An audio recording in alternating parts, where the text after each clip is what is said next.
Chapter 31. Victory's Price. Date: 33,480, Iron Confederacy. The battlefield stank of blood and burnt hair, acrid smoke clinging low and curling over heaps of dead goblins. Their crude weapons lay scattered like broken teeth across the blood-soaked earth. The troll lay collapsed in its own dark ichor chains, rattling as the last of its life left its massive frame. As it died, a key tumbled from somewhere in its harness, and Demir pocketed it quickly, thinking it might unlock the slave's chains. But the fight wasn't done. Not yet. The goblin boss Grofmar stood at the heart of the carnage, like a monument to violence, a wall of muscle and fury that seemed to dwarf everything around it. Its jagged blade was longer than Demir was, tall black iron edges chipped from countless battles, but no less deadly for wear. Yellow eyes glowed in its broad skull like molten gold, and every guttural growl from its throat made the ground vibrate beneath their feet. Around him only a handful still stood in the smoke and ruin. Thalia, her staff alight with barely contained fire, her plated commander-dented shield raised despite his obvious exhaustion, the assassin bloodied daggers in hand, moving like a predator even in his weariness, and Demir himself breathing hard behind a cracked shield and nicked sword. The horde was gone, but the boss alone felt worse than an army. The boss struck first. It swung the slab sword sideways in a massive arc, a blow wide enough to cleave through all four humans before it could be stopped. Demir braced his damaged shield high, but Thalia shouted a word of power and flames coiled around the ground. The blade met fire sparks erupting like a forge as steel screeched against burning air. The commander lunged with desperate courage, shield smashing into Grothmar's thigh, trying to knock the massive creature off balance. Grothmar barely budged, solid as a mountain. With a snarl of contempt, it booted the man across the dirt, his shield denting from the impact as he rolled away, groaning. The assassin darted in like a striking viper, twin daggers flashing in precise strikes. He carved shallow wounds into the boss's side, each cut meant to bleed it down slowly. But the goblin spun with surprising speed, backhanding him with the flat of its sword. The assassin vanished into a cloud of dust and pained groans, rolling away while spitting blood. Demir charged with a roar of defiance. His shield rammed into Grothmar's gut, forcing the massive creature back half a step. He slashed upward, steel biting under the ribs, scoring a wound that actually drew blood. I need to count again, Demir thought desperately. The blade scored, but the wound was shallow against such a massive opponent. The monster laughed, a sound like stone cracking, and hammered its own fist down on Demir's shield. The wood splintered, buckling under the tremendous force. Damn it! He grunted, staggering backward. Thalia stepped forward, staff raised like a spear, chanting words of power. Fire spiraled into a lance of pure destruction and shot into the boss's chest. The explosion lit the entire valley, forcing the brute back several steps. But when the smoke cleared, the goblin still stood, burned and snarling, but very much alive. It howled with rage, swinging again. The commander blocked desperately, his shield shrieking under the strike like a dying thing. The assassin appeared behind the creature, cutting deep into its calf with surgical precision. The boss kicked back blindly, nearly snapping the rogue's leg. Every blow it dealt was a death sentence barely avoided. Every wound they scored barely slowed the monster down. And in the shadows, Kazak slunk away like the coward he was. The politician goblin crept toward the tree-line robes, dragging in the mud, muttering curses under his breath. His calculating eyes darted constantly, prioritizing survival over loyalty. No one noticed his retreat except a lone archer. One of Thalia's bowwomen, battered and unconscious minutes ago, stirred among the corpses like a ghost returning to life. She saw the slinking goblin through pain-blurred eyes, groaned with effort, and knocked a single arrow. Her fingers trembled from her injuries, but her aim was true. Whip! Kazak cried out as the shaft struck his leg, sending him toppling into the dirt with a shriek of pain and outrage. He crawled desperately, clawing at the ground, but the archer limped forward with grim determination. A quick strike with her bow's grip knocked him unconscious. Then she staggered back into formation, weapon ready despite her obvious pain. Thought I was dead, she muttered through gritted teeth. Guess not yet. The circle tightened around the boss. It roared again, swinging its massive sword in wide arcs of fury, but now the humans pressed with unified purpose. Demir's arms trembled with exhaustion. Every clash against the goblin's steel rattled his bones like a bell. Every swing felt like it would snap his spine. But his armor, his own work, held. His chest plate took one glancing blow that should have caved his chest, but the reinforced edge he'd hammered with such care days ago held fast. My craft is keeping me alive. The thought burned through the pain. I won't waste it. The commander charged again, shield up, buying Thalia precious seconds with his body. She planted her staff in the ground, whispered a spell and flung sparks directly into the goblin's face. The monster blinked and snarled, momentarily blinded, but the distraction was enough. Now. He roared. For me now or never. I'm charged, and if this doesn't cut it, I'm useless. He said to himself. The assassin appeared at the creature's back, crouched low like a striking cat. His daggers flashed in perfect coordination, slashing across the goblin's heel tendons. The cuts were deep crippling. The beast screamed, legs buckling, its massive body lurching forward as its support gave way. Demir didn't hesitate. He surged forward, sword high, every ounce of rage and hope pouring into his strike. His attack filled with power, the last remaining gift of the game's hidden systems living unseen in his muscles. For the slaves, for us. He brought the blade down with all his strength. The steel split the boss's throat in a gory spray that painted the ground red. The goblin crashed to its knees, massive hands clawing at the wound, eyes wide with animal rage and disbelief. It gurgled, spat blood, tried desperately to rise.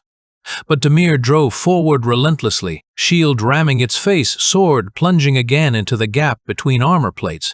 With a final heave, he split its chest open.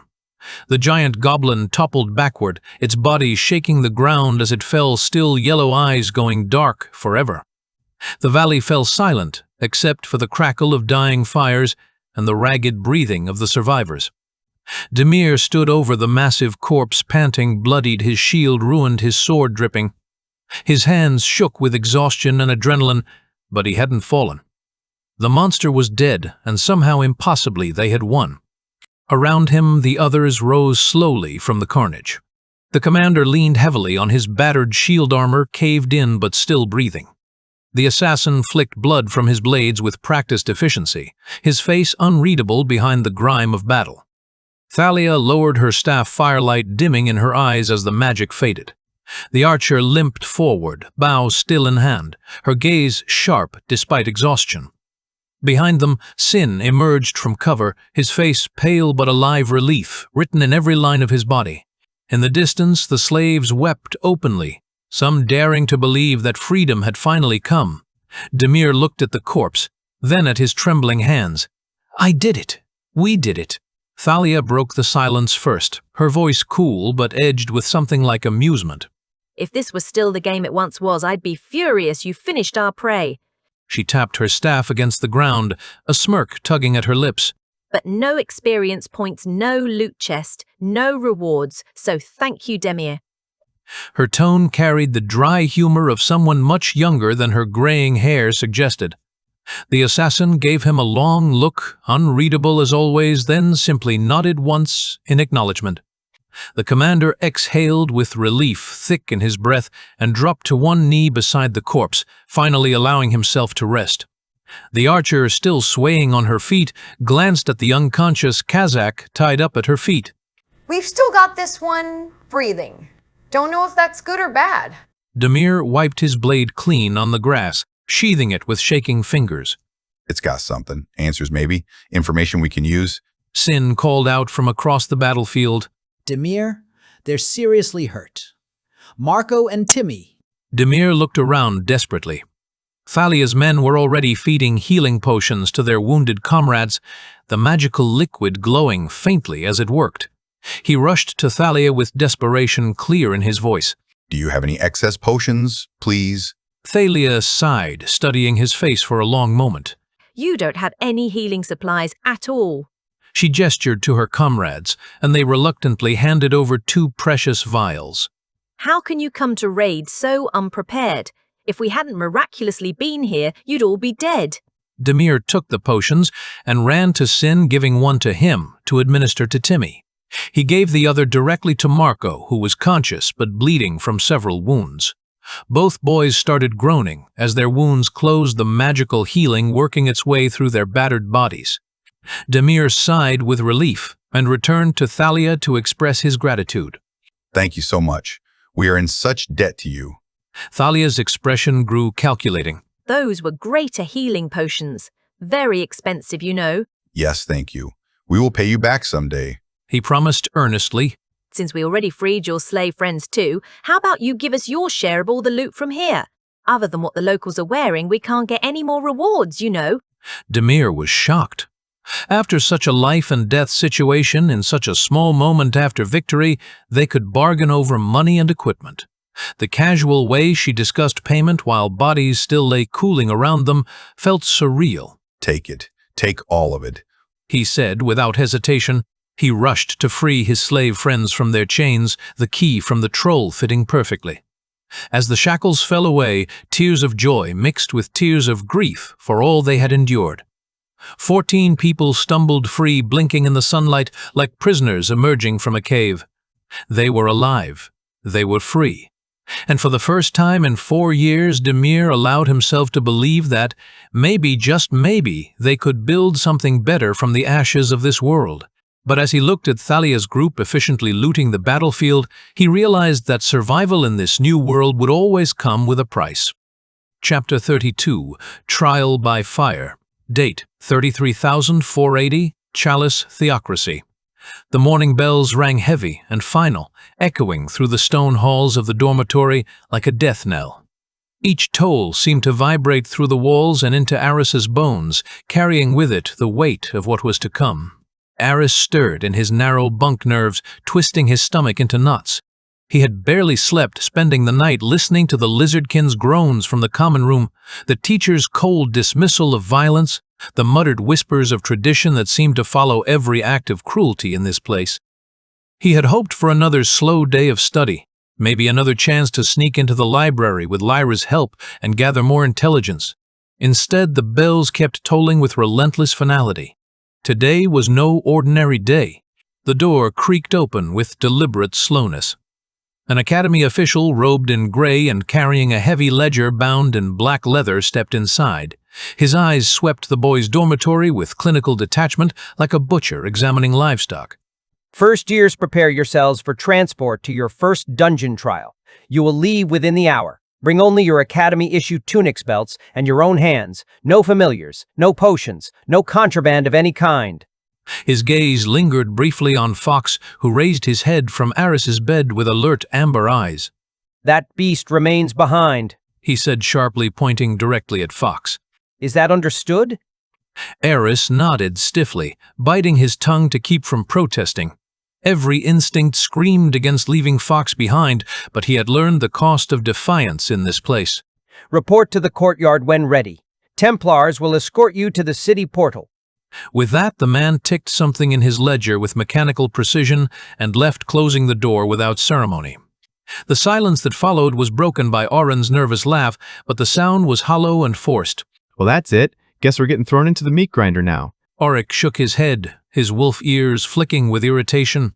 You don't have to sound so eager about it. Remember what he said, no familiars, no potions. They're stripping us bare before sending us into danger. Stripping us? More like slaughtering us.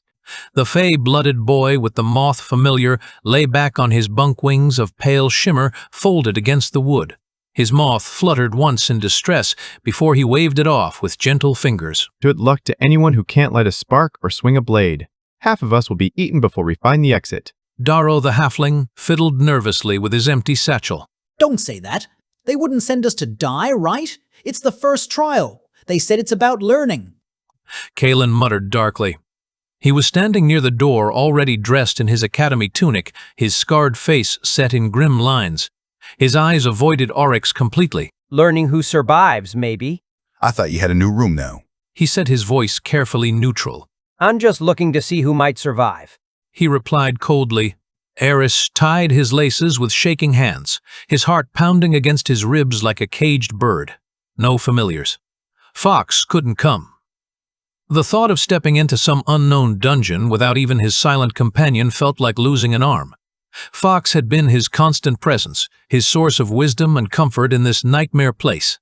Fox padded to his side, pressing his warm head against Aris's knee. I'll wait. Don't get yourself killed, boy.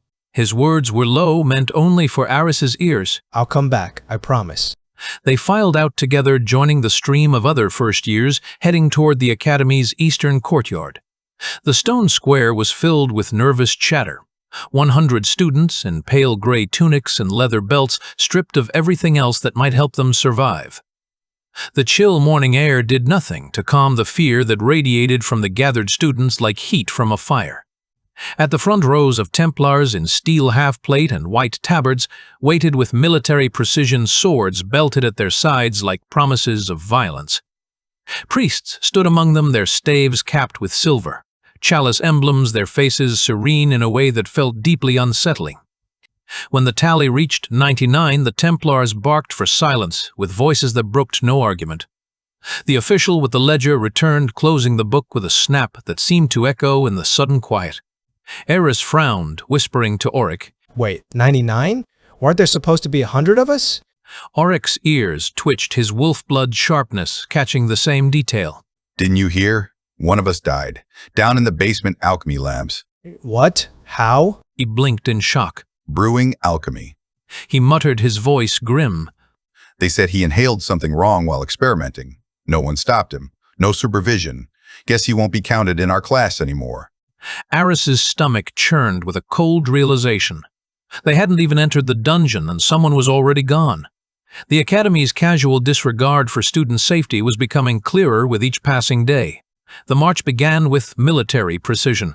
The Templars led the way, their boots striking the stone road in perfect rhythm that echoed off the surrounding buildings. Priests followed, murmuring prayers that sounded more like incantations than blessings. The 99 students trailed behind, hemmed in on all sides by their escorts, like prisoners being led to execution. Once Aris had seen old Realmforge promotional videos where players paraded proudly through cities before their trials, celebrated and showered with flowers and cheers from admiring crowds. This procession was nothing like that fantasy. The streets of Chalice were lined with townsfolk, their curious eyes peering over shoulders and under hoods with the morbid fascination of people watching a funeral procession. Mothers lifted children to see their faces solemn. Merchants leaned from their stalls, business forgotten. Nobody cheered. Nobody smiled. The procession moved in silence but for the clank of Templar armor and the whisper of priestly robes against stone. And everywhere guards, Templars stationed at corners like sentinels, priests at intersections, the ever-present eyes of the Chalice theocracy watching everything and everyone. Aris shivered despite the morning warmth. It didn't feel like a parade of heroes heading to prove themselves. It felt like wolves escorting sheep to a dragon's maw. At last they reached the city's heart, where the portal complex dominated the central square. Once the portals had been opened to the air, Realmforge's shining centerpiece of magical technology. Now a colossal canvas tent smothered the square, its sides reinforced with wooden stakes and guarded day and night by armed Templars. The Templars ushered them inside with sharp commands and sharper glares. The swirling portal dominated the tent's center like a captured storm, silver and blue energy coiled within an iron ring etched with runes that hurt to look at directly. It pulsed with alien life, hungry and waiting. Aris's throat went dry as desert sand. This portal is your path to trial. Remember our words, no aid from others, no familiars, no potions.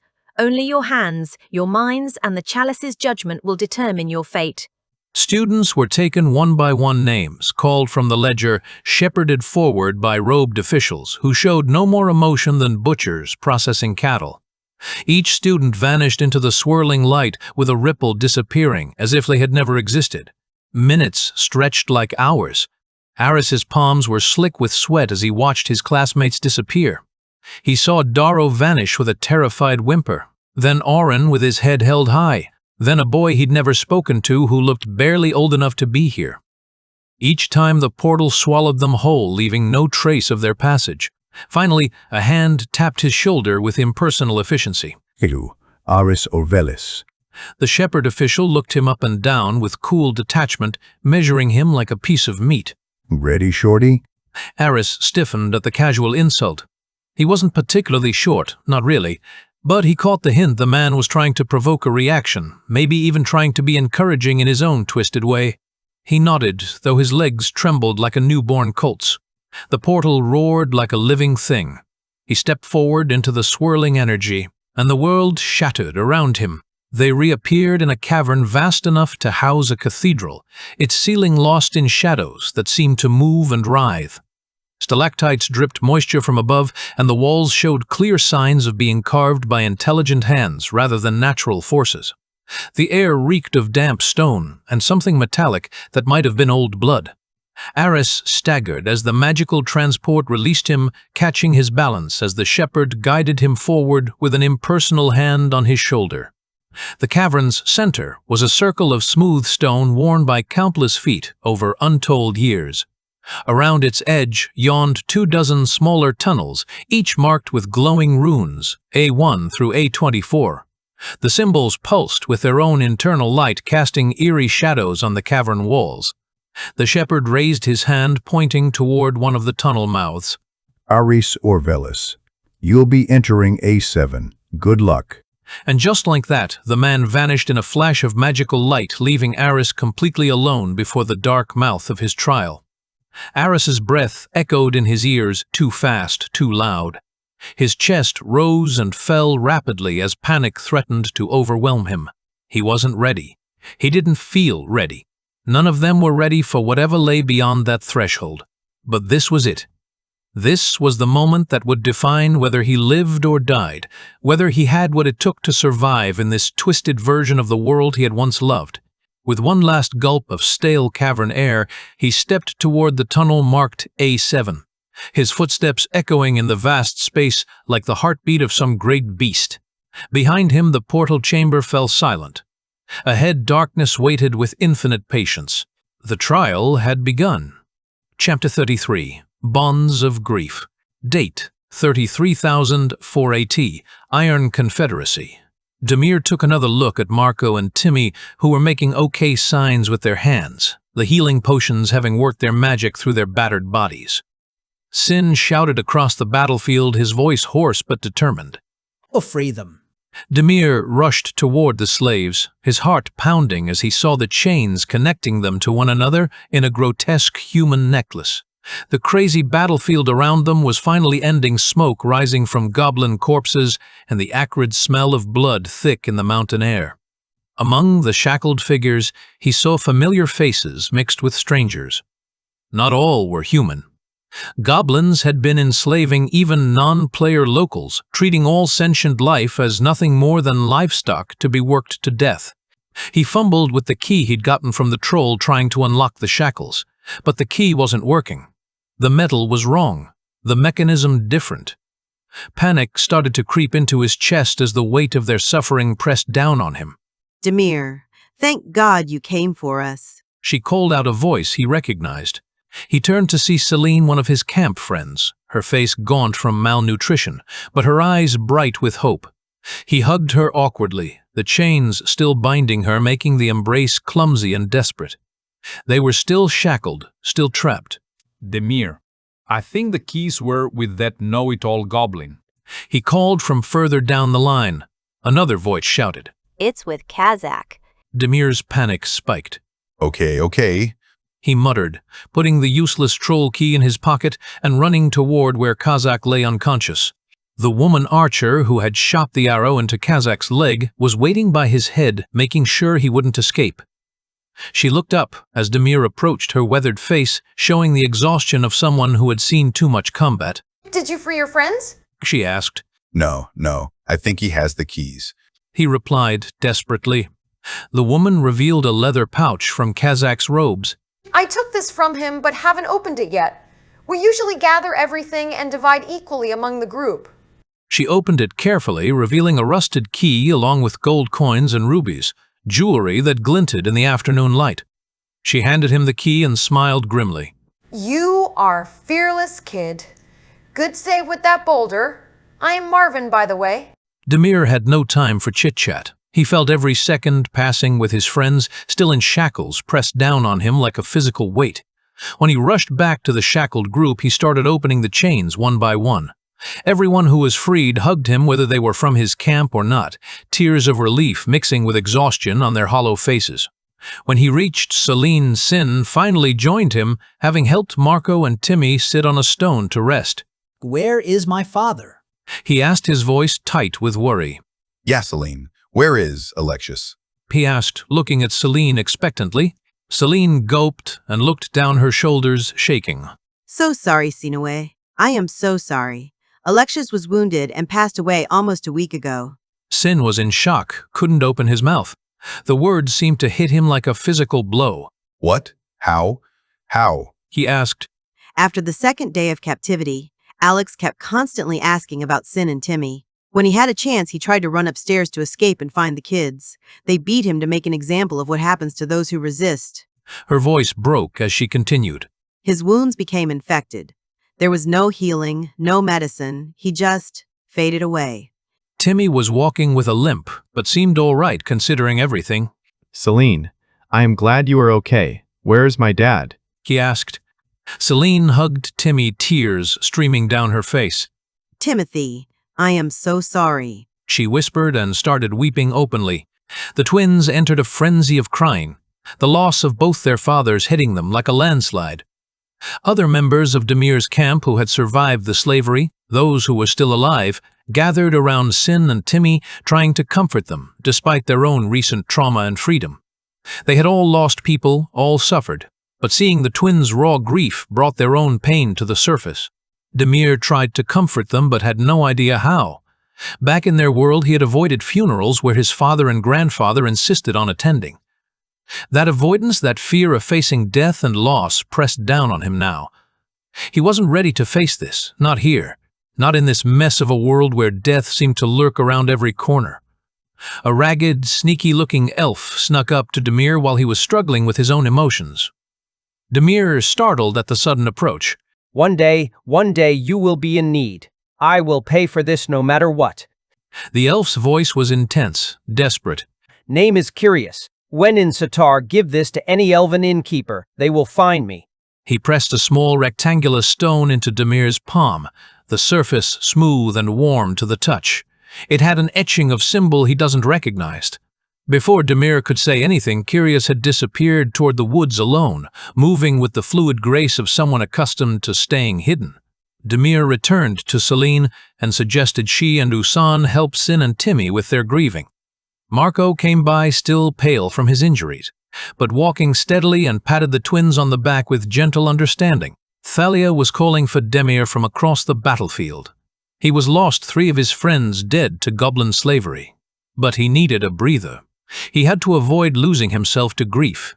He wasn't ready at age 20 to remember what had happened 12 years ago when his own world had been shattered by loss.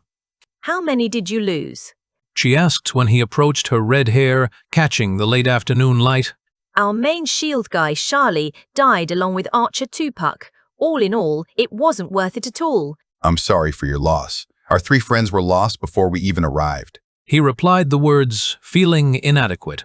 Sorry, kid. What are your plans after this? Her tone was matter-of-fact but not unkind. I don't understand. He looked around, puzzled. Were you going to return to your camp with your friends? Demir looked around the battlefield, then at his freed companions. The question hit him like a revelation. He had no idea what came next. He couldn't return to the ruins where they'd been living. Everywhere was exposed there, and if goblin chiefdoms were this aggressive about expanding, they would come again. And even if goblins didn't attack, anything could happen. The last 4 years had been extremely lucky. He realized with growing dread. I don't know, he admitted. Our small settlement is not open to just anyone, so when I say this, take it seriously. We don't take people without someone vouching for them. I can vouch for you and your friends. You are clearly not idiots or blood-crazy players. You just caught in the game as casuals when everything went wrong. Yeah, none of us are crazy. Will you take us? All of us? The hope in his voice was almost embarrassing. As long as you contribute by gathering food and don't create problems, we can take you. Thank you so much. We will need that. We will need that. He said, relief flooding through him.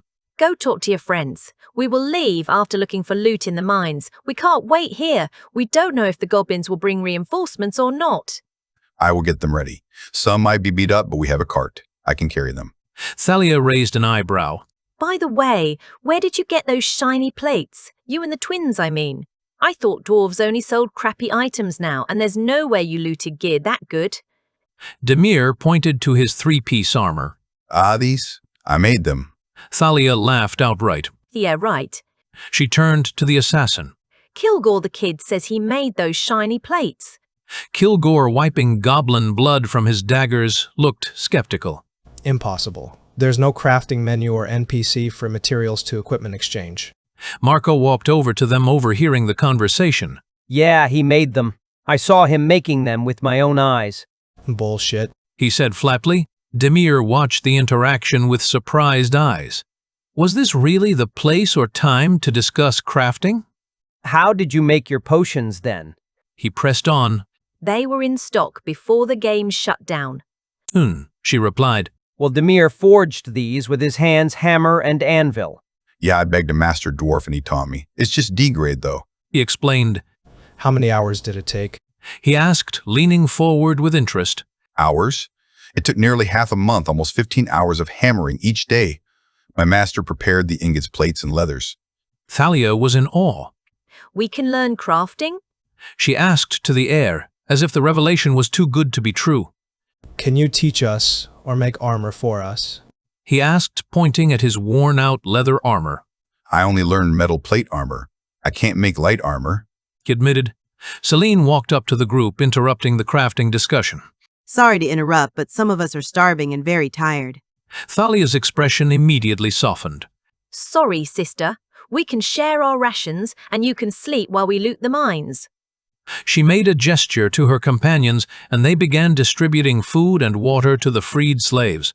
The sun was beginning to set behind the mountains, painting the battlefield in shades of gold and red. Bodies lay scattered across the ground, but the living had work to do. There would be time for proper grief later, but right now survival demanded they gather what they could and move on. Demir looked at his expanded group, the twins grieving their father, the freed slaves slowly remembering what it meant to be human again, and Thalia's hardened fighters who had given them all a chance at a new life. They had won the battle, but the cost had been higher than he'd ever imagined. And now they faced an uncertain future in a world that seemed determined to test them at every turn. But for the first time in 4 years there was a sliver of hope. Chapter 34, First Blood. Date 33,480, First Dungeon, Location Unknown. Aris stood, frozen boots sinking slightly into the damp stone floor, his hand clutched tight around the strap of his satchel. The cave smelled of wet stone rot and something faintly metallic that reminded him of old blood. Moisture dripped rhythmically from the stalactites above each drop, echoing like the ticking of a clock counting down to his doom.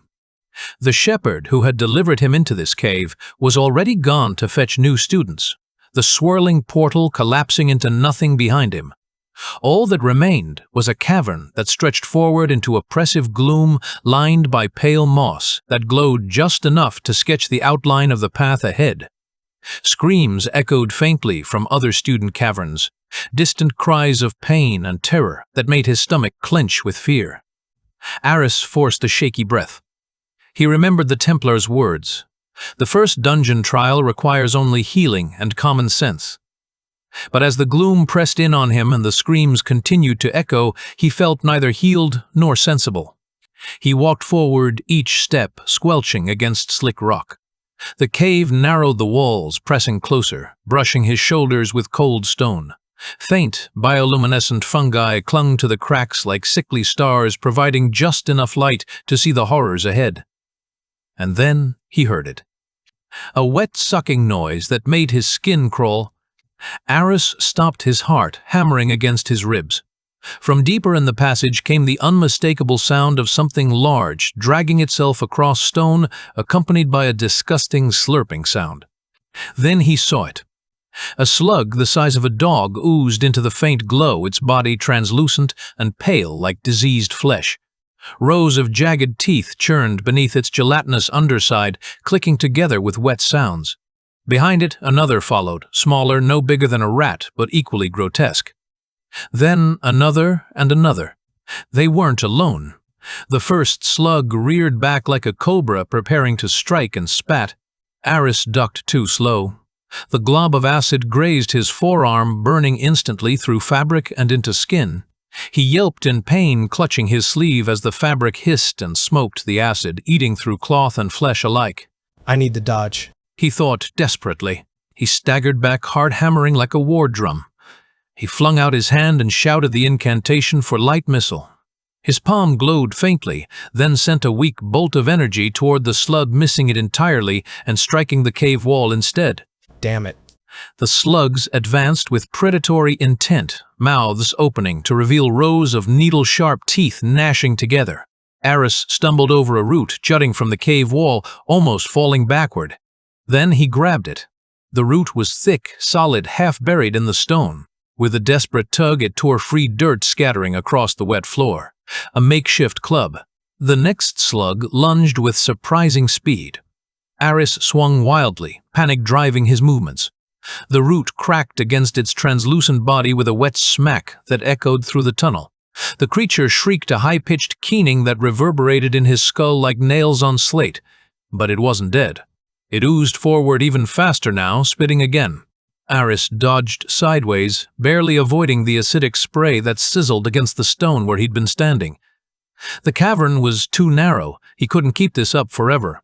He raised his hand again, voice cracking as he shouted the words of the spell. This time, nothing. Just a faint warmth in his palm that faded to nothing. The slug lunged again with deadly purpose. Aris thrust the root into its mouth, holding it back as its teeth shredded wool at inches from his hands. He kicked desperately, stomping on its soft body, forcing it back with brute strength and terror. Another slug crawled up from behind its body, glistening in the dim fungal light.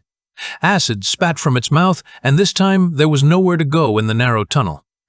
The glob splattered against his chest, burning through his academy tunic and into skin. Aris screamed, staggering backward, clutching the wound as fire spread through his flesh. He slapped his hand against the burn, whispering the healing incantation through gritted teeth. Light flared faintly, knitting skin and dulling the agony. It wasn't perfect. The burn still throbbed like a second heartbeat, but he could breathe again. Aris gritted his teeth, raised his hand once more. The slug lunged. He shouted the words with desperate fury, and finally the spell answered. At the fifth attempt, a brilliant bolt of light shot from his palm, striking the slug square in its translucent body. The creature shrieked as its flesh blistered under the radiant burst. It writhed, retreating into the shadows. The smaller slugs quivered, recoiling from the glow like vampires from sunlight. Aris gasped, triumphant for a heartbeat. Then his stomach dropped as the spell fizzled out, leaving only his shaking hand. He knew he'd be lucky to manage another successful cast in the next 5 tries. I can only cast every 6th time. I can't hide or look away, no matter what I need to hit with charged spells. He thought desperately. The slugs came again, driven by hunger and the scent of his blood. He swung the root like a madman, smashing one against the cave wall. Its body burst with a disgusting splatter acid spraying across the tunnel. Drops hissed against his arm, burning shallow welts that made him wince. He stomped hard on another, crushing it beneath his boot until it stopped writhing its acidic, blood-eating small holes in the stone floor. Another missile attempt. He tried again, desperation making his voice crack. Nothing. He cursed, ducking as more acid spat toward his face.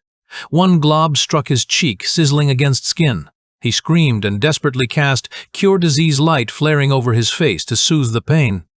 The cavern filled with chaos and wet slaps of bodies against stone, the stench of acid and slime. Aris's gasps and curses echoed off the walls. He fought not with grace but with desperation, swinging his root club until his arms ached, stomping and kicking and scrambling for survival. Another try. Light missile flared again, blasting through a slug mid-lunge. Its body exploded in acidic goo, painting the walls with translucent slime. But there were more, always more. He looked up at the ceiling where crackling sounds were coming from above. Aris glanced up, eyes wide with realization. Thick roots dangled from cracks in the ceiling, heavy with clumps of bioluminescent fungi. He swung his root weapon upward, smashing them loose with desperate strength. A clump fell, crashing onto the advancing slugs. The fungi burst in a cloud of spores, choking the creatures and making them writhe and flail in confusion. Seizing the moment, Aris backed against the wall, raised his hand and prayed to whatever gods might be listening, back-to-back quick missiles without proper form or focus. At the sixth attempt, luck blessed him. The missile came again, striking true. The bolt seared through 2 slugs at once, their bodies bursting in radiant fire. Thank the gods they are slow, he gasped. The small survivors quivered, retreating into cracks and shadows, hissing faintly before disappearing into the walls like the cowards they were. Goss? Aris collapsed to his knees, gasping for air, slime dripping from his ruined tunic. His arms trembled from the weight of the root club. His burns ached. His hands were blistered from gripping the makeshift weapon, and every breath rattled in his chest. He pressed his palm to his chest again, whispering the healing incantation until warm light washed over him, mending what it could. The pain dulled but didn't vanish completely. His tunic was ruined, burned and slimy. He stank of rot and acid. But he was alive. Aris laughed weakly, his voice ragged and hollow. If this is the first dungeon, I don't want to see the second. He leaned against the wall, forcing himself to stand, despite his exhaustion gripping the root like a lifeline. Ahead, the tunnel stretched deeper into darkness. Whispers still echoed from unseen mouths, promising worse horrors to come. Aris swallowed hard-wiped slime from his cheek with the back of his hand and took another step forward. The dungeon wasn't done with him yet. He started walking forward each step, an act of will over the voice in his head, screaming at him to run. Chapter 35, Blood and Sacrifice. Date, 33,480. First dungeon, location unknown. Aris limped forward, boots squelching on damp stone. The slime from the slug creatures still clung to his sleeves and burned faintly where acid had splashed. Every step hurt. His shoulder ached from swinging the root like a club, and the light missile spell still tingled behind his eyes like a headache waiting to break. This is supposed to be easy? He muttered, dragging a hand along the wall to steady himself. If this is the first trial, then the others must be goddamn death traps filled with monsters that could eat me whole. Is this so hard for me because I am level 1?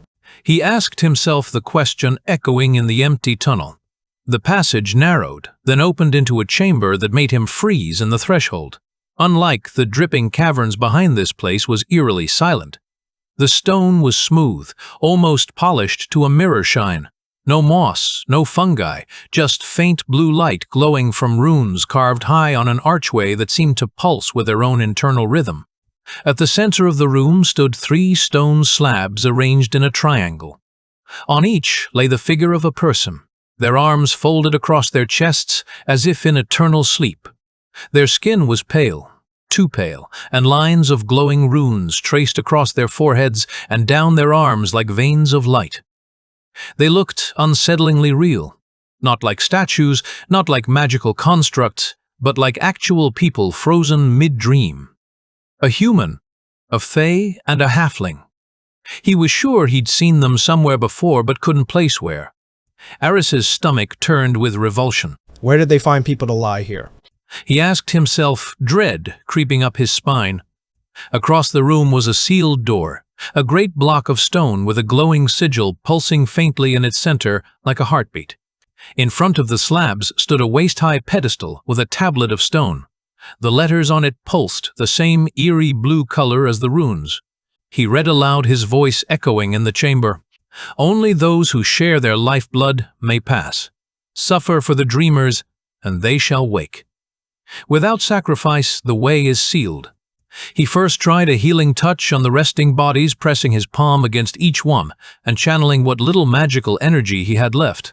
Nothing happened. No response, no change. Then he tried cure disease, thinking perhaps they were afflicted with some magical ailment. The spell sparked weakly, but had no effect on them whatsoever. Aris stared at the tablet in growing horror. You've got to be kidding me.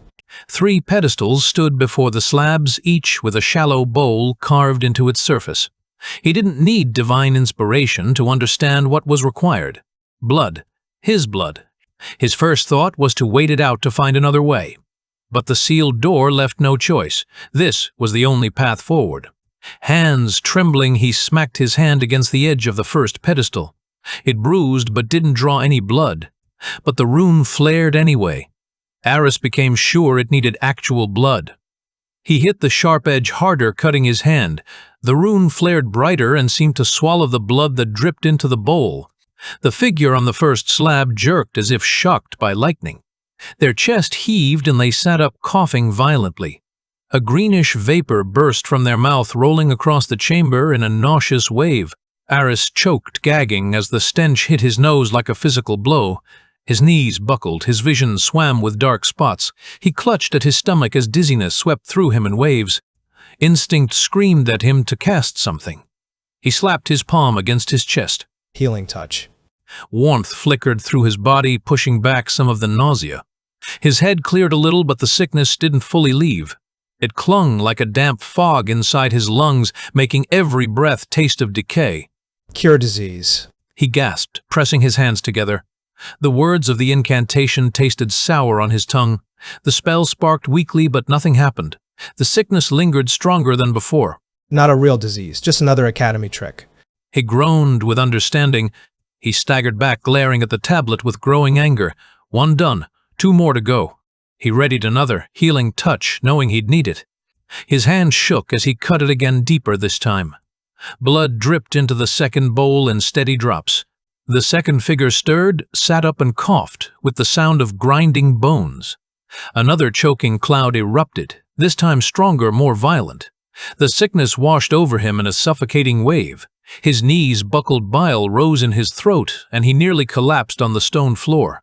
Desperately, he forced out another healing touch. His hands glowed weakly, the light barely visible. The pain eased slightly, but not enough. His skin was clammy. His heartbeat thundered in his ears. He pressed his bleeding hand to his tunic to stop the flow, but red was spreading fast across the fabric. This is insane. He whispered hoarsely. Not fighting, not puzzles, just pain. They want us to bleed ourselves to death. He had to stop himself from laughing bitterly. It was all so wrong, so twisted. Still, the last pedestal remained. He readied another healing touch, knowing this would be the worst yet. He raised his hand one final time. Say! The familiar interference flashed across his vision.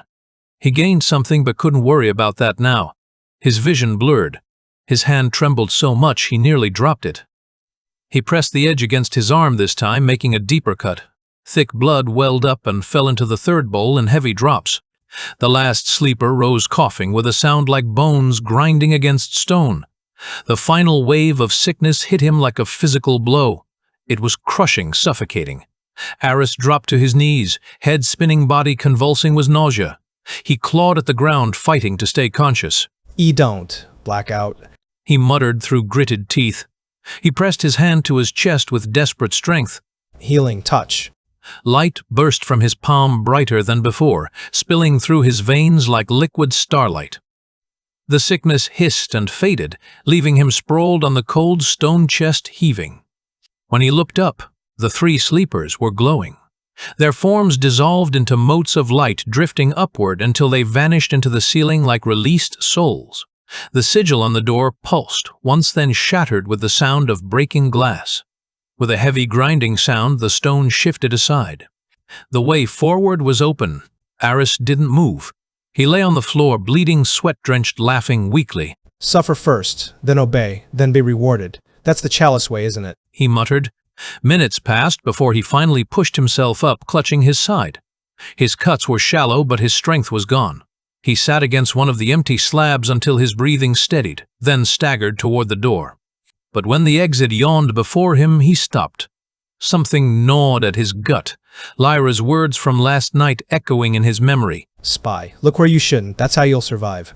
He turned back. The chamber was empty now, the slabs bare. But the trial felt like a lie, a performance. Something nagged at him. What if the real test wasn't obedience but curiosity? He retraced his steps back into the main cavern. The central hall loomed vast, with its great archways leading to other tunnels. Faint echoes of voices carried from the distance.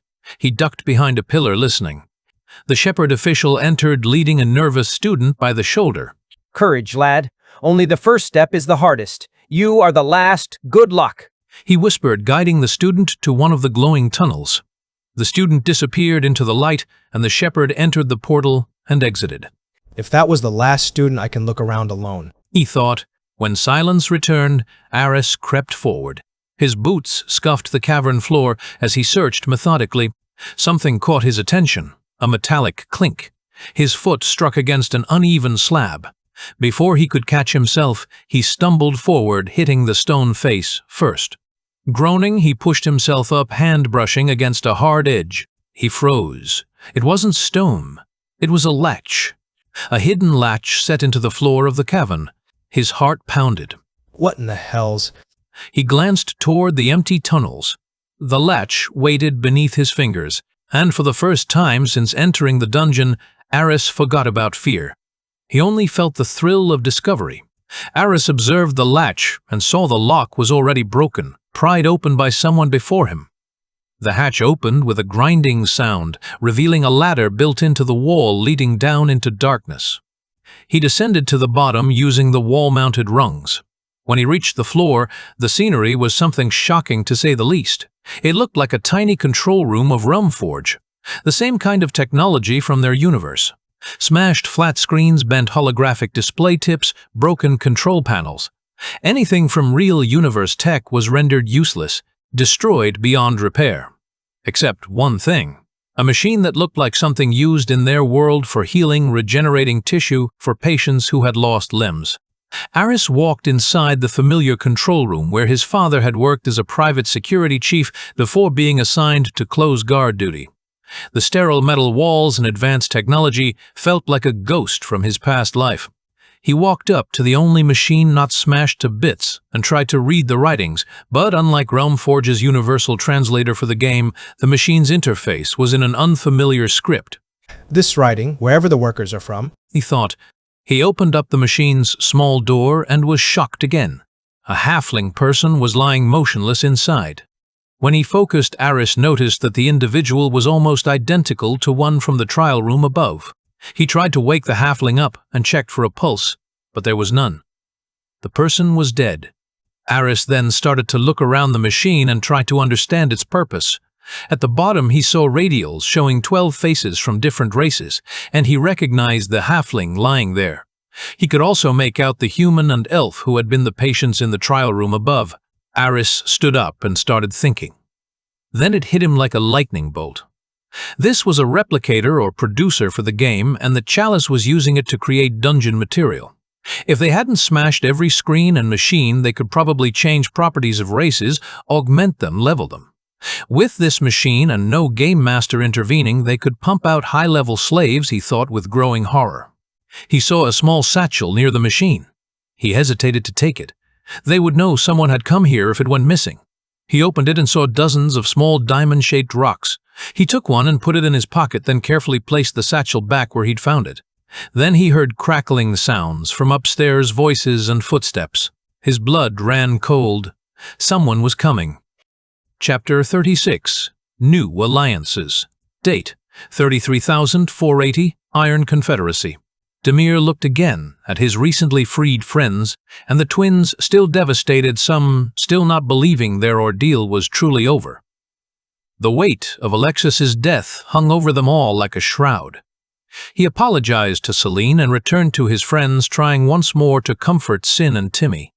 On the surface, he couldn't let empathy overwhelm him, not when so many people depended on his decisions. He saw some people lying on the bare dirt after their captivity thinned down from slavery and underfed their bodies, showing the harsh toll of goblin brutality. I'll be right back, he said, his voice steady despite the turmoil inside. He rushed to their secluded shack behind the boulder, gathering up the food and anything useful for the cart. Now that they didn't have to carry the whole portable structure, the cart could carry 2 people, he thought practically. With the cart loaded, he arrived again at the mine entrance. Some of Thalia's men were giving food and water to his friends, their hardened faces showing unexpected kindness. A local who had been saved by Demir and Thalia's group asked if they were free to leave as they wished. Demir gave them some water and food from their supplies and sent them on their way with his blessing. Some of the freed prisoners asked for the liberators' names and vowed to offer a helping hand when needed. Their gratitude was genuine, even if Demir wondered if they'd ever see these people again. Timmy seemed more mature after his father's death, the grief aging him beyond his 17 years. He started tending wounds of survivors with Marco, his hands steady despite the pain in his eyes. Sin's wrath wasn't dimmed by grief. It burned hotter. He rushed toward the mine's cleaver in hand.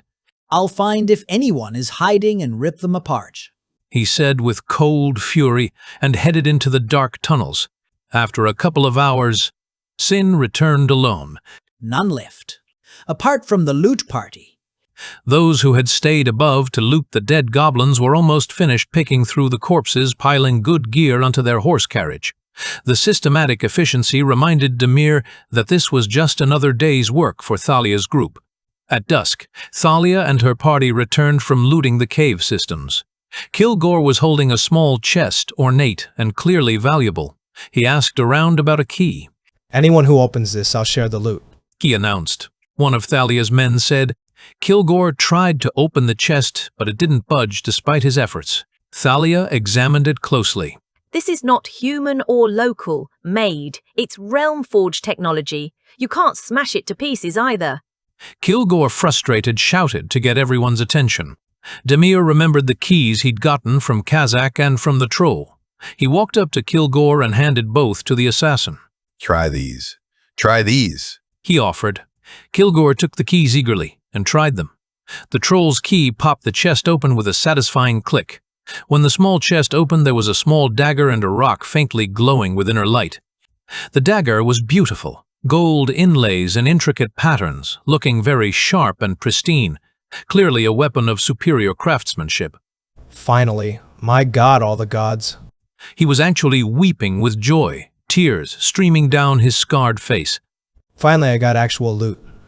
He took the blade and started feeling its grip, testing its balance, like a lover reunited with their beloved. Thalia smiled at her companion's joy. Nice find, Kilgore.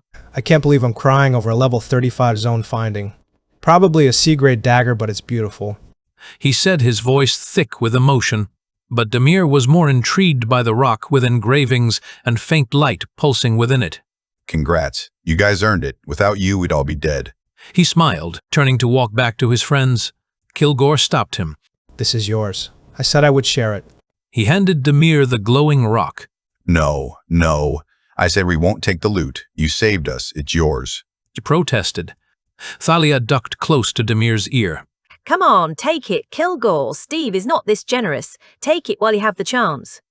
Demir thanked Kilgore again and pocketed the small rock, curious about what it might be. He walked back to his friends. Most had shaken off the initial shock and were eating and resting. Without the constant goblin threat, they were rejuvenating. Humans are so adaptable, Demir thought. Then he caught himself. Well, I'm living in a fantasy world in the 35th century for 4 years. Who am I to talk about adaptation? Oh asked. What was that about? "Later, we'll look at it with your glasses. It seemed interesting." He replied. Date, 33,480. First dungeon, location unknown. Aris climbed up the ladder to listen carefully from the steps. It sounded like 2 people approaching the hidden chamber. Tila, the ones who haven't returned yet are A1, A7, and A16. A1 seemed so small, it was obvious he wouldn't make it. You look for them. I'll take the B section and we move on to C and D sections. When Aris heard the portal sound once again, he concluded the instructor had left for the B section, and he waited to hear this Tila officer inspect A1. When he no longer heard voices above, he opened the latch carefully and darted toward his cavern at A7. He passed again through the scene of his battle, dead slugs and awful air thick with the stench of acid and decay. He reached the trial chamber, reshuffled his clothes to look appropriately battered like he was late because he had suffered more than expected. He made his face look appropriately pained and exhausted, then opened the exit door. He saw a dark tunnel with stairs climbing towards sunlight filtering down from above. Even if kids survived this stupid trial, at least you could have spared us from walking these stupid stairs. He nagged to himself as he began the long climb. When he reached the surface, he saw his classmates in a forest clearing eating and drinking while a couple of priests tended their wounds with healing magic. Classic. He thought bitterly. Beat them first, then act like a helping hand. The contrast was stark. Students who looked like they'd been through hell being ministered to by the same institution that had deliberately put them in mortal danger. Some bore fresh scars. Others had the hollow look of people who had seen too much death. A few were missing entirely. Aris joined the group, quietly accepting a cup of water and some bread from one of the priests. The man's face was serene, as if sending children into acid-filled caves full of monsters was just another day's work. Around him, his surviving classmates shared their experiences in hushed tones. Stories of narrow escapes of friends who hadn't made it out of horrors that would haunt their dreams. And through it all, the priests smiled benevolently, as if this was all part of some grand plan for their betterment. Aris touched the small, diamond-shaped stone in his pocket, feeling its weight like a secret that could change everything. The Academy's true nature was becoming clearer with each passing day, and what he'd discovered in that hidden chamber was just the beginning. The trial was over, but his real education was just beginning. Chapter 37. Desperate Measures. Date 33,480, Planet Dimensional Gates. Entertainment. Ilkay and Allison sat in the futuristic lounge, where screens constantly showed game snippets with commentators providing running analysis. The walls curved in impossible angles made from materials that seemed to shift between metal and glass. Holographic displays floated in mid-air, showing battles from Warforge where armies clashed in spectacular explosions of light and steel. Allison started pacing like a caged animal, his boots clicking against the polished floor that reflected the swirling colors of distant nebulae visible through the transparent ceiling. Whoa! That kill shot was amazing! Warforge where war games never end. It looks like they'll take the capital and there's no coming back from that devastation. 1 year of defense goes to garbage with that single strike. Ilkay, seated in a chair that molded itself to his body, watched his son with tired eyes. Allison, stop pacing around and sit down. We waited 4 years to meet this buffoon, and we can wait a couple more hours. It's been 4 years they've been stuck in that wretched game. He snapped, his voice cracking with barely contained fury. We don't know if they're dead or alive. How can I just sit? Ilkay's voice hardened with the authority of someone who had led planets through crisis. Allison, stop showing emotions. These will weaken your hand in every negotiation. This is not a negotiation. He snarled, his face flushed with rage. Ilkay glanced around the empty lounge, noting the absence of security.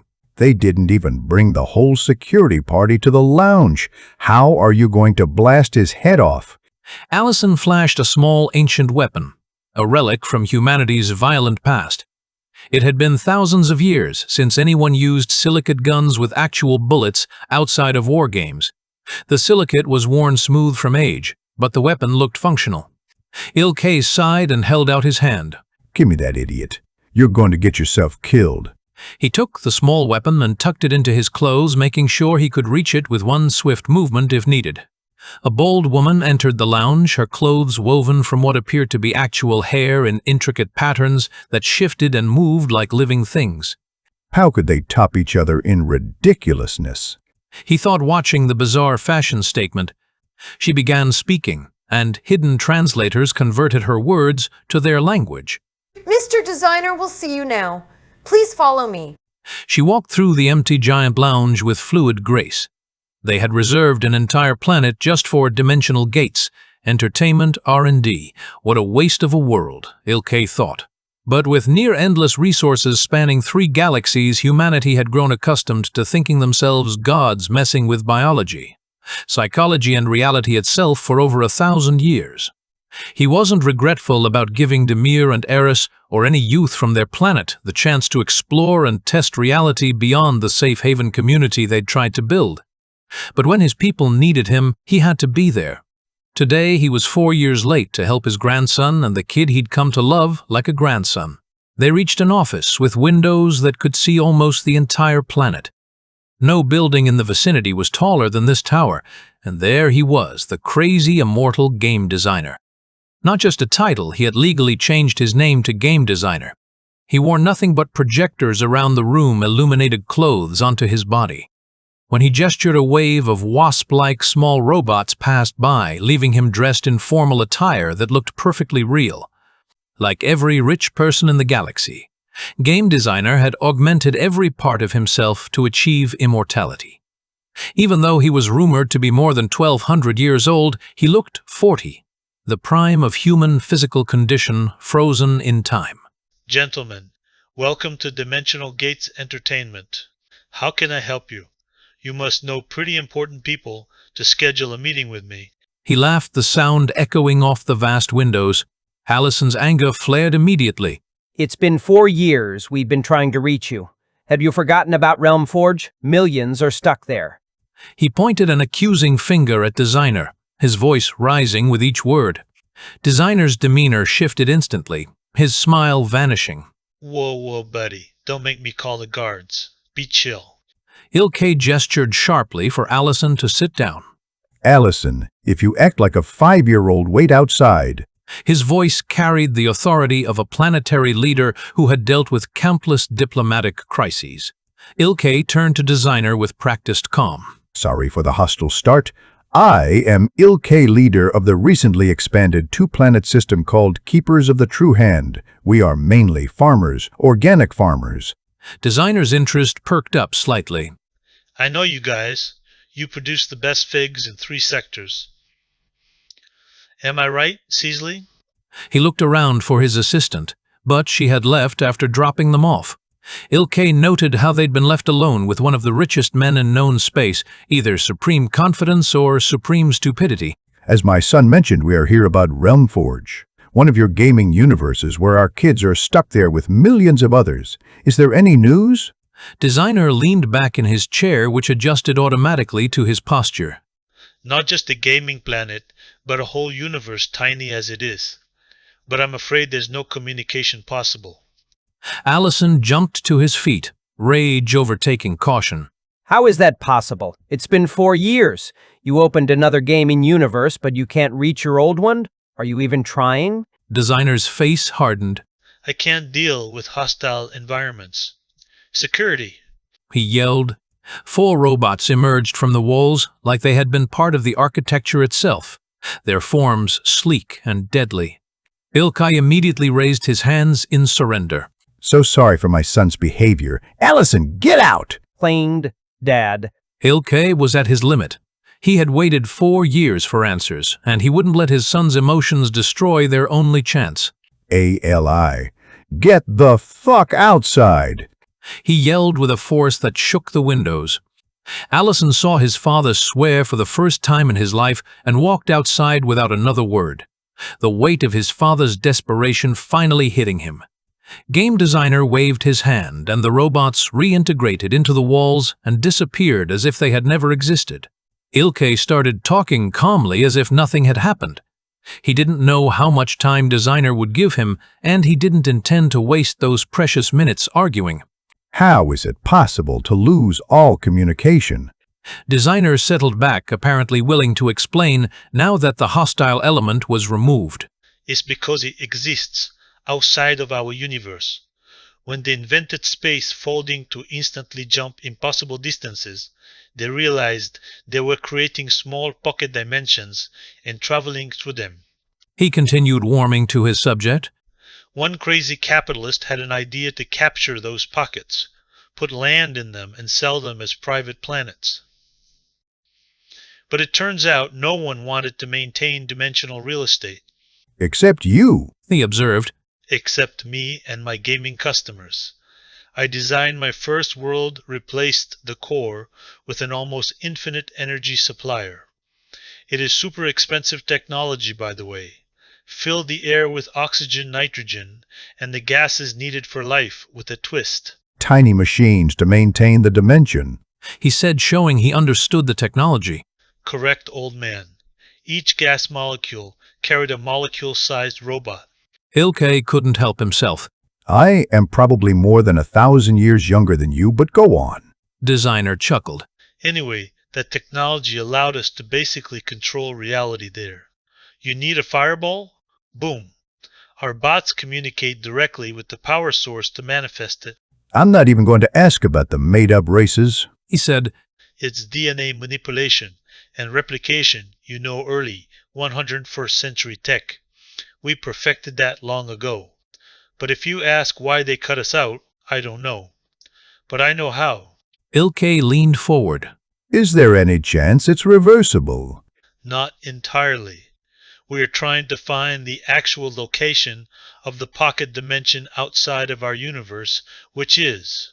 He spread his hands helplessly. Almost impossible. So the kids, the players, need to seize control and open the portal themselves. Unfortunately, yes. But we learn from our mistakes, and now they can't do that in New Worlds. Want to try our Warforge, or the new fantasy setting with 0 video game design elements? Realmforge Vanilla? Ilke stood up from his chair and with swift motion drew the gun and pressed it against game designer's mouth. I can blast your head off before your robots kill me. If you find any, and I mean way, tiny way to open communication there, or send even a Morse-coded message, you'll inform me, or I will blast your head off, along with all your backup memories, clones, and virtual likenesses. Game designer was in shock, his immortal confidence shattered by the cold touch of an ancient weapon. Okay, he whispered. Do not try to bury this because survivors returning would be bad press. Be human for 1 second. And if you think yourself a god, take responsibility for your people. He backed toward the door, keeping the weapon trained on designer. I'll be in touch. He walked out, leaving behind a shaken immortal and the weight of desperate hope. Chapter 38, Journey to Safety. Date, 33,480, Iron Confederacy. About 30 people began the journey to Thalia's hidden settlement. It will take 3 days with your group. She explained, her red hair catching the morning light as she surveyed the mixed band of survivors and fighters. When Demir asked how they had found out about the goblin outpost, Thalia explained they'd heard rumors from a scared lost trader who had barely escaped with his life. Demir put 2 seriously weakened friends onto the cart and began pulling it despite their protests. I can do it, he said firmly, his muscles straining against the weight, but his determination unwavering. Thalia and her people were also on foot, but they had a horse-drawn carriage for their pile of loot from the goblin raid. This loot will give us some edge for surviving the new order in Etheros, she explained as they walked along the mountain path. The morning air was crisp and their breath formed small clouds as they spoke. Finally, when they made camp for the evening, Demir pulled Marco to a secluded place behind some boulders to examine the glowing, uneven etched stone he'd received from Kilgore. Marco put on his special glasses, the lenses glinting with inner light as they activated. Wow, neat find. I don't know how you can use it, though. Here, take a look.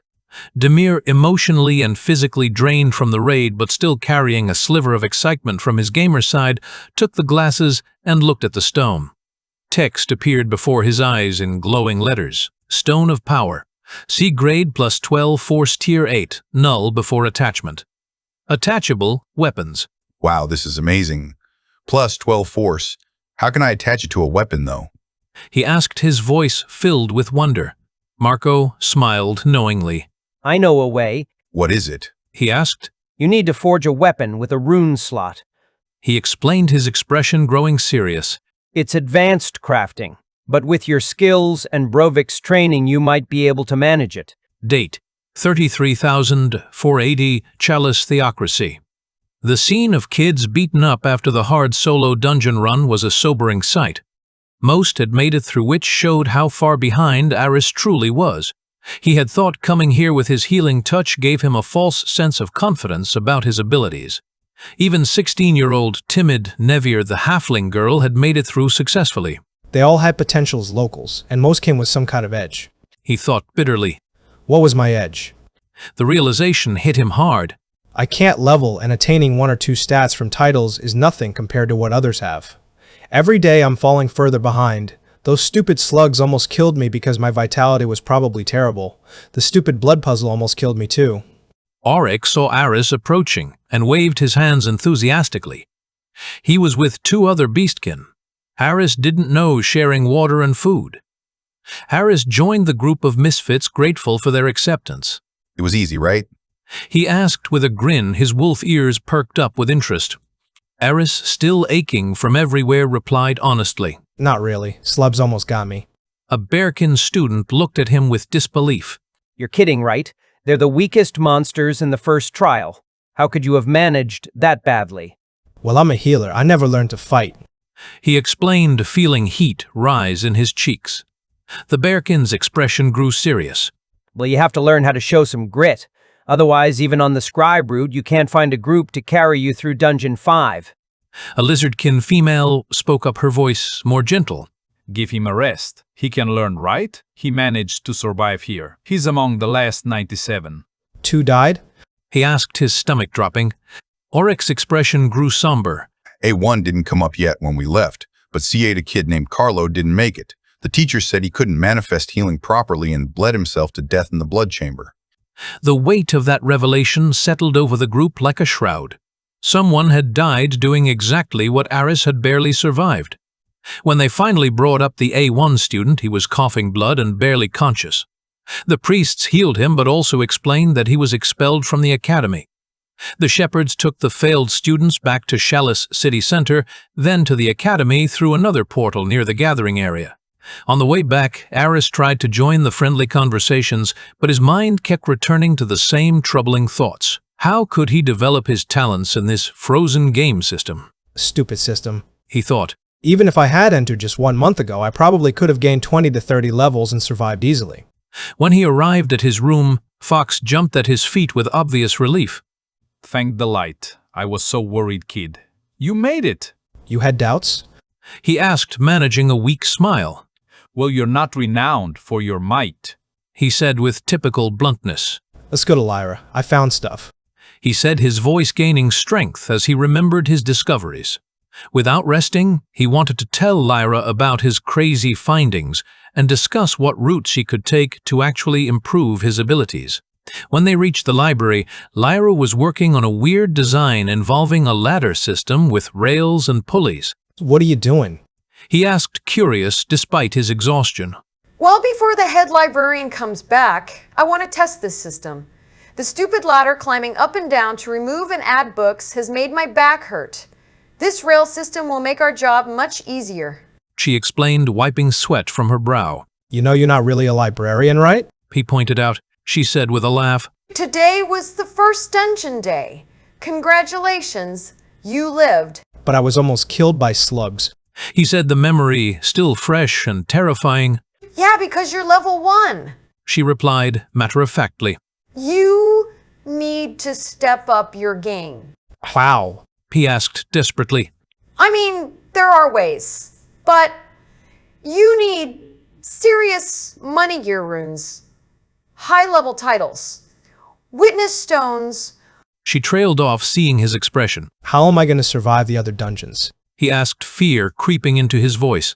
You won't be alone on those. Pick good teammates, she advised. Fox interjected with irritation. Maybe he should have picked a better handler. What's wrong with you placing all the spying burden on the kid? Lyra turned to Fox with a sharp look. How do you know I'm here playing only librarian? She then turned back to Aris. Anyway, did you find anything in there? Aris began explaining his discoveries to the group. He described the almost dead people on slabs and the secret hatch with beaten-up technology from their real world. Lyra's expression grew grave. So they have creator tech and are making expendable people. She paused, thinking hard. This correlates with their experiments. Crazy bastards. This is everything we wanted to stop. What experiments? Quote, he asked. People experiments, he added with concern. I don't know yet, but it's the High Priestess doing this. I'm sure of it. We need to dig deeper before jumping to conclusions. I don't know more than you about the experiments, other than that they exist. She turned back to Aris. Did you look at the faces they can produce? It's set to one face for every race like your shape-shifting power. He replied. Yeah, but did you look closely? Can you remember the details? Only the halfling, fae, and human faces I saw openly. But you could go to that control room and check it out yourself, he said. Lyra shook her head. It's across the world. How can I go and check it out? They probably created people loyal as dogs under their control. I wish we had a way to see those faces. Aris pulled out the diamond-shaped stone and showed it to Lyra. I also found a satchel filled with these and took one. Lyra was puzzled, examining the stone closely. What the hell? This is a witness stone. It is one of the ways to power up I was talking about. What is it? What's it good for? He asked eagerly. We can't tell before you integrate it. She replied. Fox immediately objected. Integrate without knowing what it does. No, too much risk. It's probably for the blank people. Even the machine loads them with generic memories. The stones are probably filled with spells and stats to put them in the chalice build. She explained. What do you mean? Gasped. This is used for charging yourself with a temporary build to test your abilities in that class. But the chalice probably either generated or created priest or Templar builds for their hand-created lapdogs. Are you sure? Is this permanent? He asked nervously. Fox was adamant. It could be created for a student as well. No way to tell. Don't use it, Aris. Every student here is stronger than Aris, except probably Will. But it's not permanent. It shouldn't be permanent after use. It lasts a day. And I don't know how to charge it again, he said. Fox remained opposed. It probably charges itself, but I'm still against it. How can I use it? I want to see the effects and be ready for the next dungeon. I don't want to be carried by others, he said with determination. Strap it to your chest and sleep with it. I don't know exactly how long it takes to consume its power, she instructed. I also got another title, but I'll look at that after we see the stone's effects, he added. No. It might get mixed with the stone's progress. Let's look now, he insisted. When they made sure no one else was in the library, she plugged her device into Aris to check his status. They saw the new title, Blood Initiate, with the explanation, Give your health to increase your power. The implications of what he'd discovered, combined with this new title, painted a disturbing picture of the Academy's true methods and intentions. Chapter 39, Power and Consequence. Date, 33,480, Chalice Theocracy. When the new day's bells rang, Aris faintly heard them through his exhaustion. The dungeon run had drained him completely. When Auric called his name already fully dressed for classes, Aris realized how late he was. Aris, you'll be late. Run, he urged. When Aris threw on his clothes, everyone had already left for their morning classes. But as he ran through the academy corridors, he felt amazing. His breathing was easier. His speed was better than before. I guess it worked, he thought, feeling the witness stone's power flowing through his body like liquid energy. As he ran, he remembered Lyra's words from the night before. I don't know what Blood Initiate titles are. It's probably special for Chaletians and Shadowborns. You're in the library. Can't you look it up? He had asked. I've perused and read most of the common section like you. There's no blood magic here in the public areas. There's a section I'm forbidden to enter, and first, yours are too. She had leaned in conspiratorially.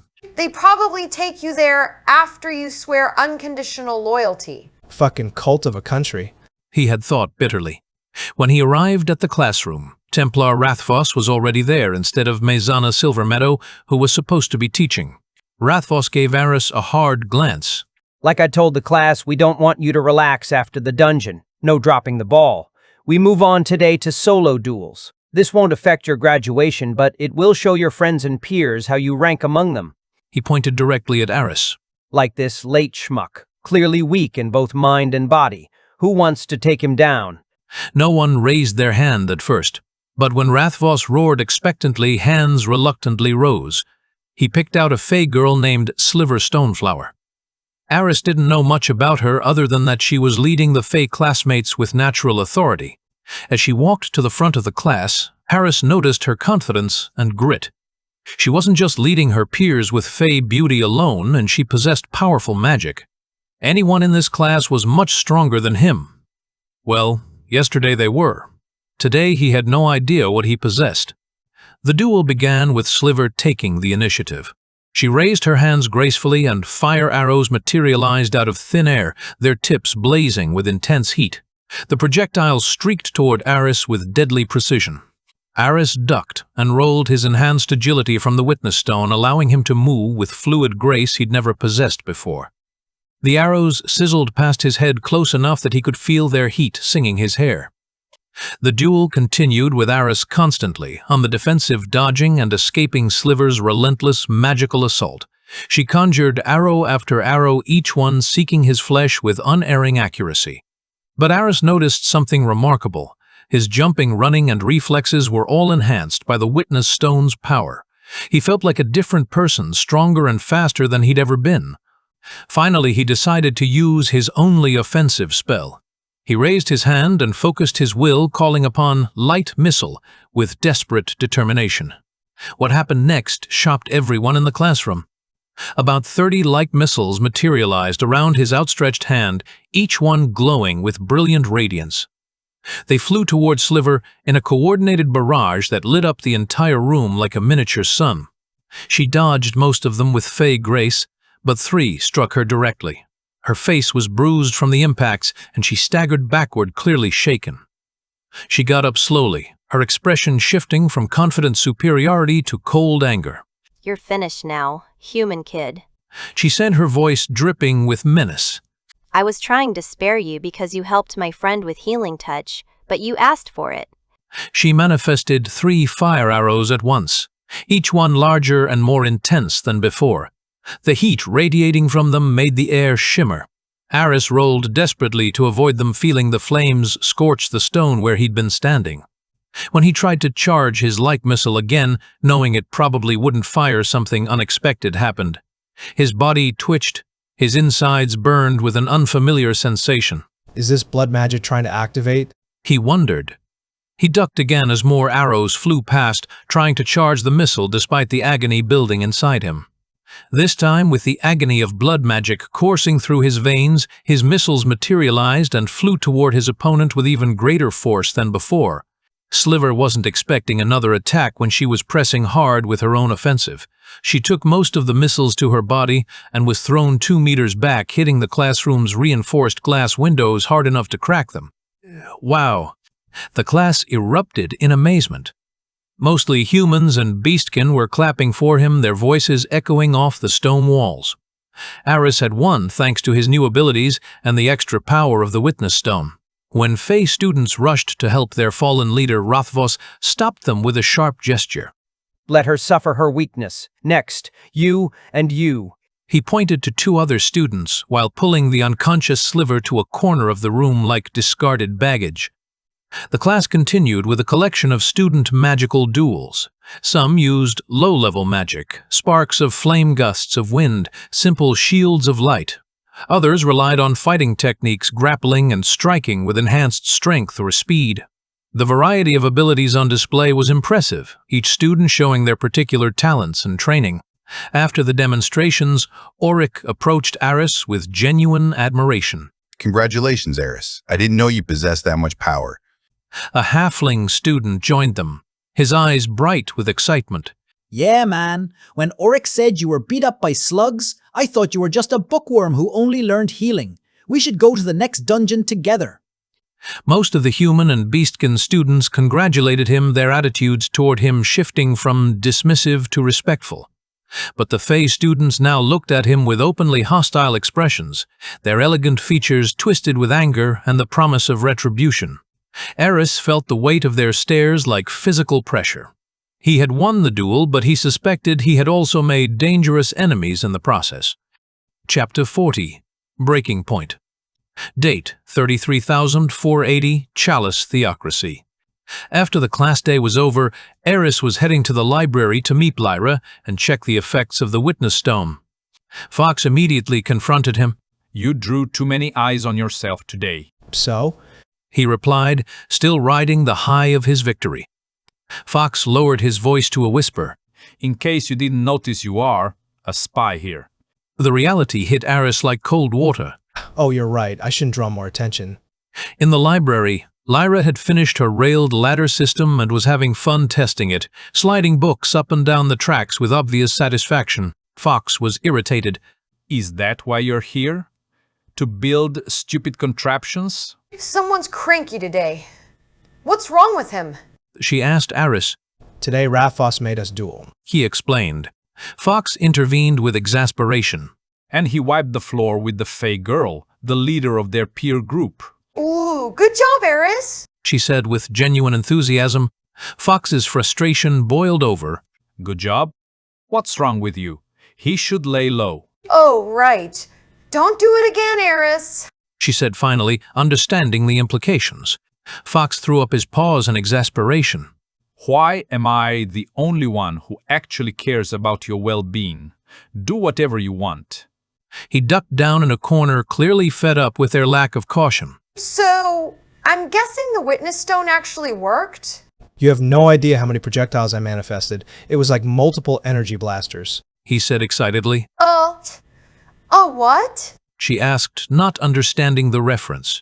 Aris bit his tongue, remembering not to talk about outside technology. Never mind. It was a lot. Okay, you read or study for a couple hours. After everyone leaves, we can examine the witness stone's effects. It should protect its power until morning. Aris gestured for Fox to join him at a corner table. Both took seats, and Aris started reading his study materials, trying to focus, despite the excitement still coursing through his veins. After a couple of hours, when the library became empty, Lyra came over and activated Aris's status display. Name: Aris Orvelis. Level: 36. Timer: 8043,012. Race: Human. 10% bonus to all stats. XP: 10,052. In the right corner were his titles: Adept Healer, 3 Tier 1 Healing Spell Slots, 331 Tier 2 Spell Slot, 01+2, Manifest +2 Resonance Healing, Touch RP points, 55 Light Missile, RP points, 55 Cure Disease RP points, 55. Dabbler Alchemist, Tier 1 Potion Crafting Chance, 20%. Tier 2 Potion Crafting Chance, 5%. Tier 3 Potion Crafting Not Available, +1. Endeavor, +1 Harvest. Reader, Step 2 Scholarly Mind, +2 Insight. Learning increased 10%. Lucky Apprentice, double each luck-based content. Luck spent 13 Mine 1. Blood Initiate, sacrifice your health to gain power. NW points, 4. Reach 100 for local legend. Echo 5 Captured Echo 3 Temporary Echo 2. Templar Specialty. Temporary Echo Holy Smite, Holy Defense. His stats were dramatically enhanced. Core Body Vitality, 36 Force, 46 Agility, 21 Resilience, 11 Stamina, 11. Mind and Spirit. Insight, 15, Manifest, 37 Will, 11 Empathy, 11 Resonance, 13. Social Influence. Renown, 18 Command, 18 Credence, 18. Craft and Survival Ingenuity, 11 Endeavor, 12 Harvest, 12 Attunement, 11. Hidden Meta-Narrative. Weight, NW, 4 Resonance Points, RP, NA, Mythic Tone, Temporary Continuity, NA. Oh my lord, look at those stats. It was a level 36 Templar Witness Stone. He breathed in amazement. It's not compatible with you, but hey, it's a win. She observed. Fox looked at the timer with concern.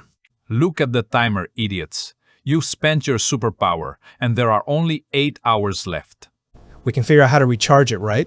He asked hopefully. Sure we can. She said in a voice that suggested she didn't believe it either. Fox jumped from the window in frustration. I can't deal with your lack of planning. Zero strategy, just go with the flow. I saw pheasants in the yard. I'll catch them. He'd bounded away on magical steps through the air. I think he's regretting coming here. She observed. I wonder how I can manifest Holy Smite or Holy Defense. He mused. Don't use them on students.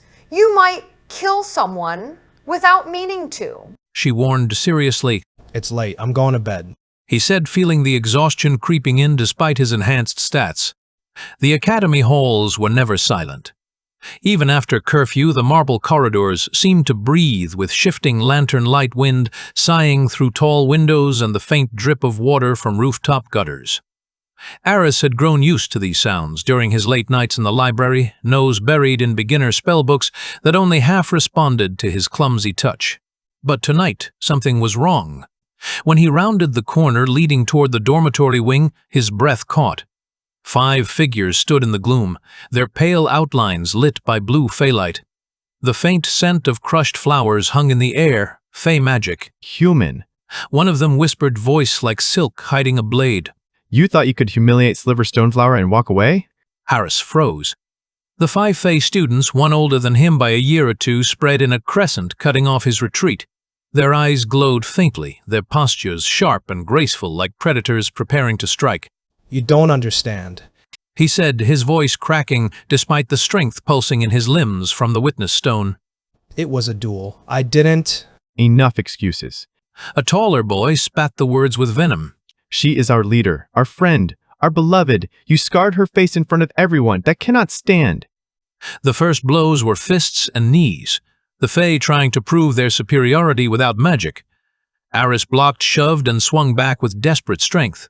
He caught one in the ribs with a punch that sent the boy staggering, and kneed another in the thigh hard enough to make him grunt in pain. Wrestling lessons with Demir taught by his father had given him 1 or 2 moves that served him now. For a moment, hope flickered, and his body felt quicker and stronger than it ever had before, thanks to the witness stone's power. But 5 against 1 was no fair duel. One Fae tripped him with a graceful sweep. Another kicked him as he went down. Pain exploded across his ribs and stomach. Boots pounded him while cold laughter echoed in the corridor like the sound of breaking glass. Aris rolled desperately, scrambled to his feet, and swung wildly.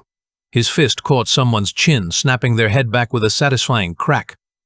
Another spell burned across his shoulder, raw faylight that seared his tunic and left angry red marks on his skin. He staggered but stayed upright. You're cowards. He spat blood running down his chin.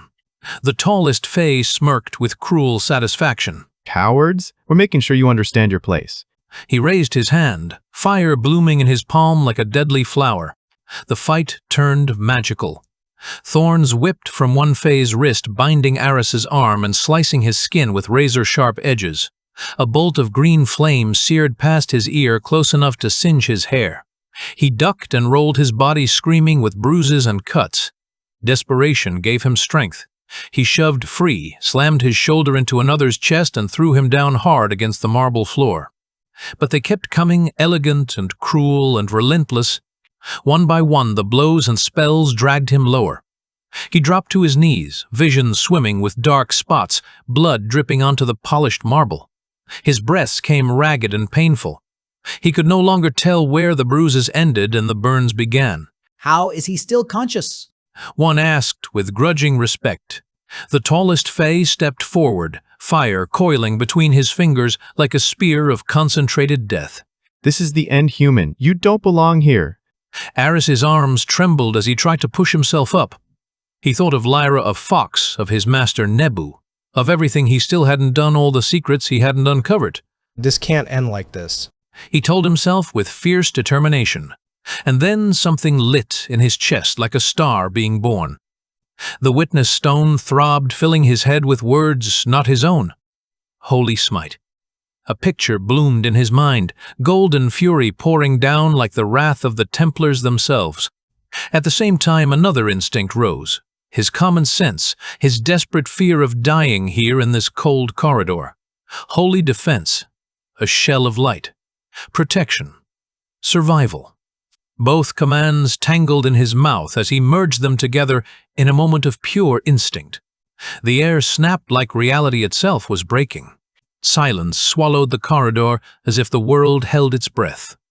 Then light detonated from his body, not a beam, not a shield, but a crushing wave of golden force that rolled outward like a collapsing star made manifest. The Fae had no time to scream. They were hurled against walls and floor with bone-crushing force, unconscious before they hit the ground. The lanterns blew out in the shockwave. Dust rained from the ceiling like snow, cracks spiderwebbed across the marble walls. And Aris collapsed too, the witness stone's power ripping through him like molten iron, leaving him gasping and broken. When the hall finally stilled, 6 bodies lay sprawled in the wreckage. 5 Fey boys knocked unconscious and bleeding, and 1 human boy face down, breath shallow but alive.